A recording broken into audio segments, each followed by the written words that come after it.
Welcome to Every Church a Peace Church, a program that promotes the belief that the church could turn the world towards peace if the church lived and taught as Jesus lived and taught. Welcome back. I'm Don Edwards, and we have an exciting program for you today. I want to talk about a wonderful experience that I had in the spring of this year, visiting Israel and Palestine, experiencing the dynamics of the occupation, the talking with peace activists, eating and meeting Palestinians and Israelis, searching for peace in that troubled land. It was a trip that was sponsored by Every Church a Peace Church and Black Voices for Peace. And joining us on the trip and joining us today is my good friend, Joe Parko. Joe, welcome. Thank you, Don. Joe is a peace activist. He's very active in the Georgia Peace and Justice Coalition. He's a member of the American Friends Service Committee, Middle East Peace Education Committee. Joe, we're going to have a wonderful program talking about our impressions, our experiences that we had for 10 days in Palestine and in Israel. Meeting, eating, walking, singing, dancing. It was a wonderful learning. Definitely learning about what it's like to live both in Israel and in Palestine, particularly in Palestine. We spent most of our time in Palestine. Joe, tell me what you got from our trip, our experience.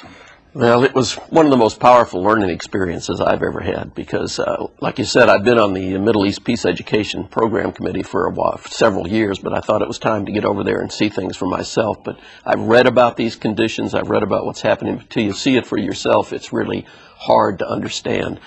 I remember, the first time I saw the separation wall that Israel is putting up, that is cutting through Palestinian territories, a 28-foot-high concrete monstrosity that puts the Berlin Wall to shame, that is really cutting off Palestinian farmers from their lands and is creating all sorts of hardship. It's cutting into more Palestinian territory, seeing the wall, seeing homes that have been demolished by the Israeli military, talking to people who have gone through these countless checkpoints. I mean, this is a military occupation, and everywhere you go, there's military checkpoints. I think there's 700 or 800 throughout the occupied territories, and the people just going through that day after day, year after year. I don't know how people can deal with that. Yeah, on our bus, of course, we had certain privileges, but as American citizens. But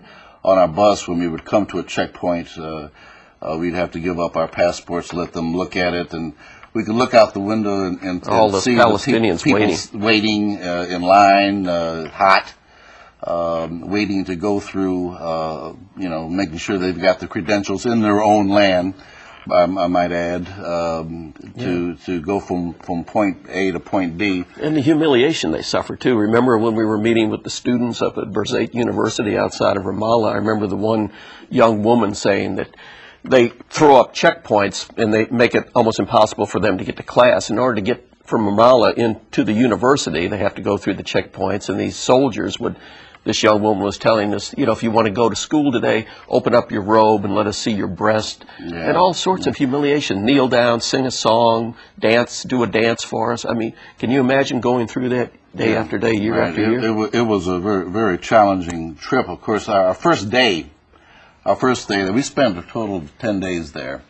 We landed in Tel Aviv, and our bus driver, who was Palestinian, had to show his credentials even to get into the airport to help us with our bags. We went from Tel Aviv to Jerusalem and stayed in East Jerusalem. Just a really exciting environment there. Inside the old city. The old city is with the narrow cobblestone streets and the flavors of the place. It was really, really exciting to be there. And then that next day, our first visit was with Mordecai Vanunu. Yeah, that was quite an experience. In St. George's Cathedral. Yes, and where he is basically in taking refuge there in St. George's Cathedral. Mordecai, as you know, was the former worker in the Israeli nuclear weapons industry. Secret nuclear. Secret, oh yes. Yes, underneath the Dimona plant. Still secret. Yes, right. And exposed that the production of nuclear weapons by Israel 10, 15, 20 years ago? Yeah, back in 1986. He went down in the secret facility, which is several hundred meters underneath the Dimona nuclear plant, and took 60 photographs.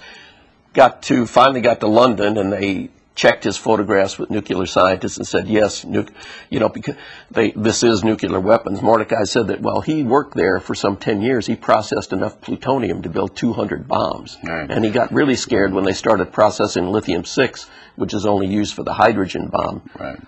And, of course, that was a very wonderful experience to talk with him and about how he was kidnapped by the Israeli secret security people and taken to Israel, tried, and then put in solitary confinement for, I don't know, 15 years. 15 years or so. In solitary confinement for exposing what had been at that point in time a secret that Israel was in fact a nuclear power. That was a wonderful experience, and of course from there we talked to some of the people who were displaced by the Israelis after the war. We've talked to farmers. Yes, I remember. Discussed how it was when remember that family as we went towards Hebron. Right. Yeah, I remember Ada Jabbar and his family. Ada, is an activist, a Palestinian farmer, and they've seized about 80% of his land to build a new illegal settlement. Right. And he has protested against this and tried to stop it, and the military has demolished his home 3 times in the last 8 years. And that family that had been living there for generations. I mean, he actually showed us, the cave where his grandfather That's right. used to live. It was right in the back of the house.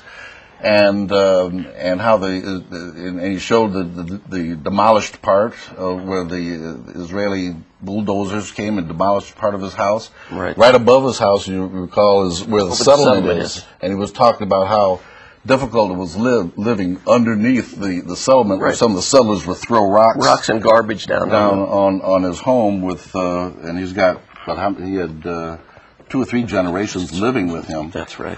Very challenging, and I remember his plea to us to let the American people know, what they are supporting, and all through our trip, in talking and living and eating with Palestinian people, what they all wanted us to do is make sure that the American people knew the difficulties, the challenges of this oppressive occupation and what they have to live under, and what the American taxpayers are supporting to the tune of $4 or $5 billion a year,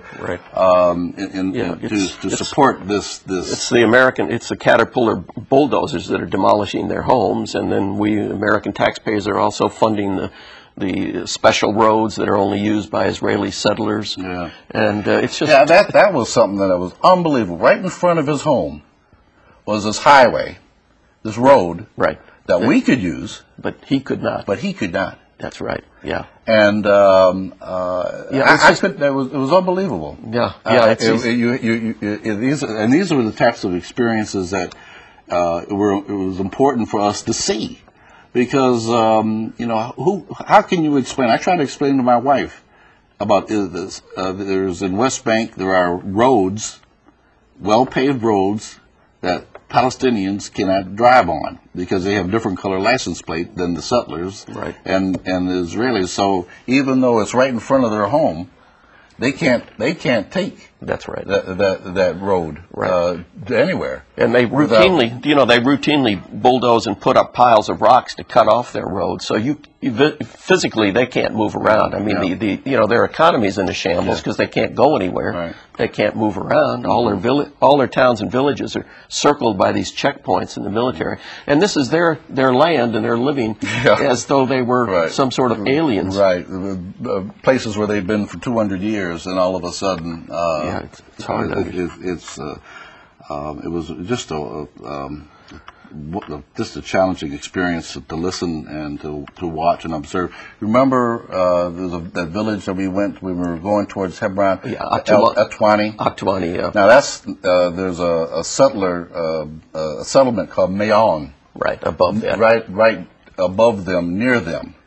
The settlers from Mayon are famous for throwing rocks at the children from Atwani who go to school and have to pass in front of the settlement. Right. The settlers come down and raid that village. They harass them, and now the latest thing we've heard since we got back is they're poisoning the sheep of the Atwani villagers. And the whole idea of the settlements, I mean, we've just gone through this withdrawal from Gaza, but that was 7,000 settlers. But on the West Bank, there's 225,000 settlers, and there's over 200 settlements, and they're all over the place in the West Bank. And then there's these roads, settler-only roads that cut across.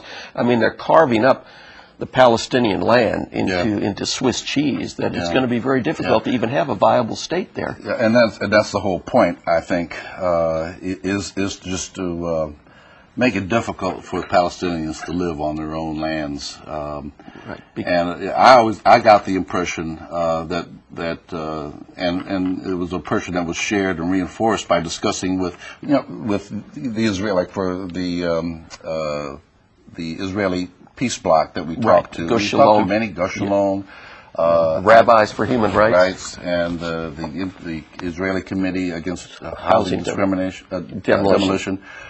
There's a lot of Israelis that are interested in justice that we talk to, and that are very adamant and very focused and very committed about justice in Palestine, because they see it as in the interest of Israel. The problems with Israel is its occupation that generates this anger. One of the longest occupations ever, some 40 years. That's right. 60 years of occupation that has generated this anger. You remove the occupation, you remove the energies that cause. You get to the root cause of this, because it's not only an occupation, but international law says that an occupying force cannot move its people into the occupied territory, and they've been doing that. We got all of these hundreds of thousands. The occupation is clearly illegal. It's a land grab. Right. It's a land grab. And most of this occupation comes from the '67 war, where Israel, on its own, invaded Gaza, the West Bank, a preemptive attack, took over the land, put people in it. We saw in West Bank near Jerusalem that settlement of the huge settlement, Mali Adumim, which was the only time we saw a whole lot of flowers. That's right. Yeah, was in the Mali Adumim. Because water is the big thing, and the Israelis, most of the water aquifer is over on the West Bank, and the Israelis are capturing that water, using it for their own purposes. So we drive through the Palestinian towns and villages; they're dry as dust. I mean, they get water. They're lucky if they get water a couple times a week, and you get to this huge settlement, Mali Adumim, that sits up on this hilltop. Swimming pools, fountains. I mean, and there's 30,000 people up there, and they plan on expanding it. And the bad thing about that is they're cutting off Jerusalem from the west of the West Bank, so it's very problematic. And then these settlements are always on the hillsides, and they're like fortresses. Yeah, they're always surrounded by walls and fences. That was one of the difficult things one of the impressions that I had. Everything seems to be fenced and walled and separation. That's right. In this particular place, there should be no other place that we should have on this earth that should have no fences and no barriers. And I think what we wanted to do, and what a lot of Israelis wish to do, is to live with justice. You have the justice, then you have the peace with the Palestinian people. That's right, exactly. And what's going on now is so much injustice that it's difficult, to find this peace. Well, we did a lot of political visiting, but we also went to some of the Holy Land sites. That was beautiful to go to see the Sea of Galilee, to be on the Mount of Beatitudes. To see the Church of the Nativity and the Church. Do you remember our experience on the Beatitudes where we prayed and we did the Sermon on the Mount? Sermon on the Mount. That was a powerful experience because, if for any place on earth to have peace, this should be the land. Yeah. And to see it in this state is just unbelievable. Yeah. And to see all of this military force being used. They're saying it's for security, but it's really creating injustice and insecurity. It's actually the reverse. I mean, the business of love your enemies is a very powerful thing. Yeah. And we were reminded about that again on the Sermon on the Mount, and where we talked about, where Jesus talked about, that the children of God are peacemakers. And it was good to be there and to reaffirm that amongst our group, and to know that we were there as peacemakers, and that Jesus wants us all to be the peacemakers. Of course, the highlight of one of the highlights of our tour was our nonviolent direct action, where we did a march on Palm Sunday, and we're going to show some of that march that we had. Yes. And if we can roll that tape, let's see what we can share some of that experience. There we are in the manger square there. Actually, in Bethlehem. We marched from Bethlehem to Jerusalem. Right. At least that was our intent. Yeah. The interesting thing about this was the idea came from a little kindergarten Palestinian child a year ago and said, why can't we go to Jerusalem on donkeys the way Jesus did? Right. And they got the idea that, so we had all the children, and we had palm branches, and the kids were on the donkeys, and so we were assembling there in Manger Square. It was a beautiful, bright, sunny day. Yeah. But the whole idea was to make a point of a nonviolent march that would carry the message of the injustice of being cut off from Jerusalem. Right. Well, we assembled there in Manger Square. This Church of the Nativity, where Jesus was born, was right there. Right behind there. Yeah, right. That's the Church of the Nativity there, but in the background.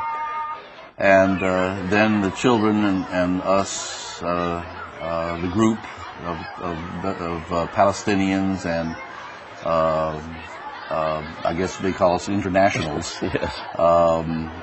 We're marching towards Jerusalem. Now, we were aware that there is a checkpoint just outside of Bethlehem. There is a sign, why can't we go to Jerusalem? And that was the question that was asked by there's Carolyn Boyd and Dick Davis. Dick Davis is our chair of every church, Peace Church, and Carolyn Boyd is co-founder of Black Voices for Peace. And there's our sign of every church of Peace Church.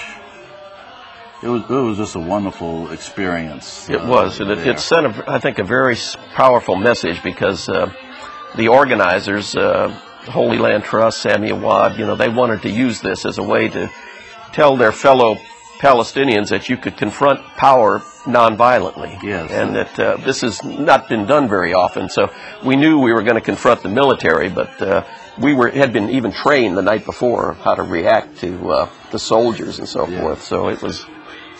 Now the children stayed in Bethlehem and the adults continued on towards the checkpoint. because we didn't know what the Israeli army was going to do with us. We presented ourselves nonviolently, but we weren't sure.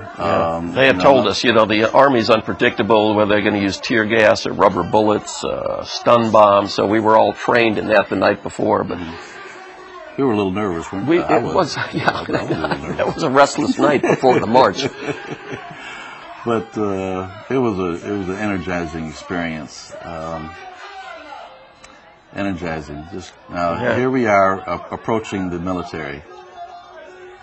The soldiers hurriedly formed a human blockade, linked their arms, and stopped us. And then there were reinforcements started scurrying up from behind. And now that's my camera work here, So, ladies and gentlemen, just bear with. That's my camera. That's me and my camera. You did a good job. Not bad. I would have been shaking a little more. No justice, no peace. Now, it was interesting because they seemed to know that we were coming. I was surprised that they weren't already. Yeah, they had to hurry up. I thought they'd be just waiting in mass, but they seemed to sort of have to regroup. And the interesting thing, we had a lot of media there. Canadian, European. Palm Sunday. And olive branches. But we had a lot of media, Canadian, European, Arabic, but no U.S. media. I asked one of the Palestinians, and he said, well, the American media is not interested in nonviolent Palestinians. Now, soon you'll see that. This is one of the leaders of the march, Dr. Ghassan, and he's...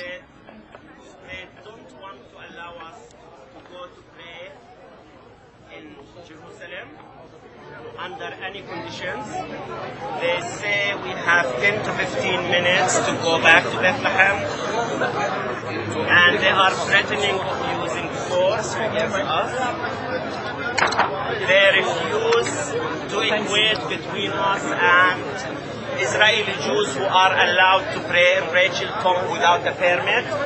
They are proud of the discriminatory policy. When I said this is racist, they said let it be, this is the way it is, you have to abide to it. So this is the situation. They have reinforced themselves. They want to block us here and get us back to Bethlehem. We are not interested in a confrontation. We don't want to have violence here. And I know those people are willing to use violence, and we are not willing to do it. So I suggest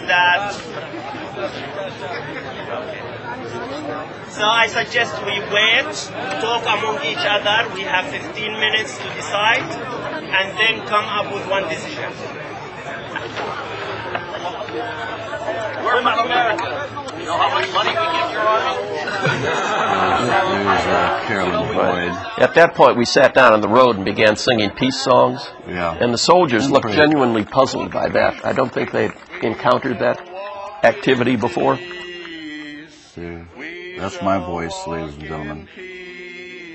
That's why I don't do very much singing on this program. I'm glad it was you and not me.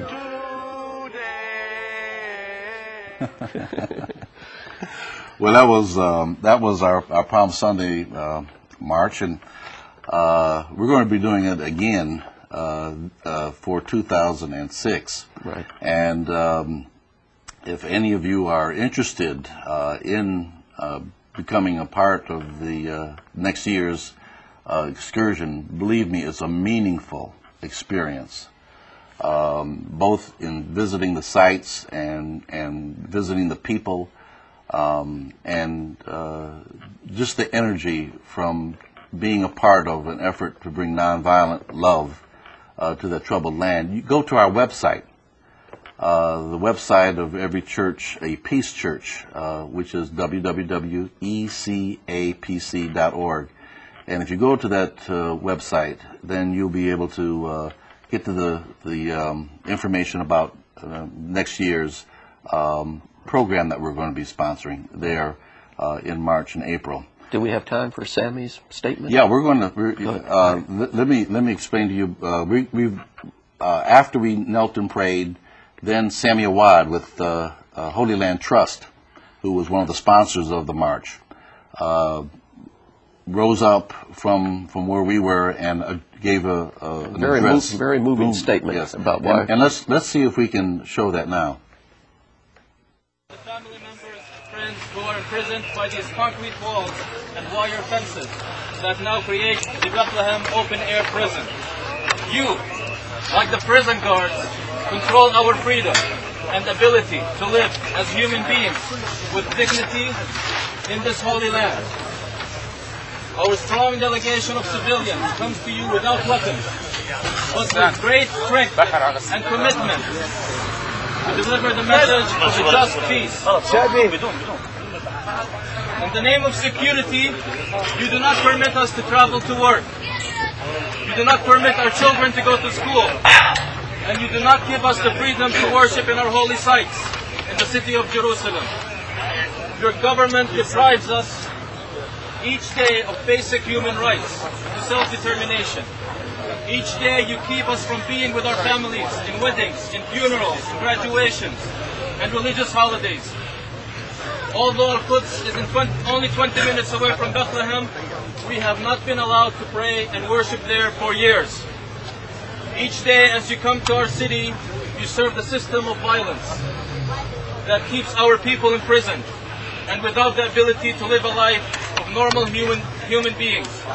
With your guns, with your tanks and insults, you teach our children to hate. However, we believe in each of you, and each one of you has the power and the choice to choose a different ending to this story. We appeal to your consciousness, we appeal to your humanity, to your conscience as individuals and as soldiers who may feel that there is no way out of this system.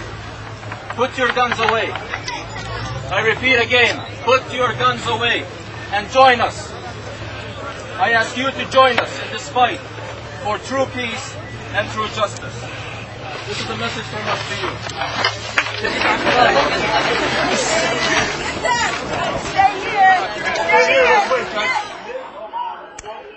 Well, that was a emotional moment. Yes. When he said, with your guns, with your tanks and insults, you teach our children to hate. Put your guns away. Joe, I want to thank you for being a part of our group and being here today to share our experience. My pleasure. I want to thank you all for being with us. I want you to teach peace, be peace, and see you next week. How long will it take till we realize we made a big mistake? If we turned our back on us, and how long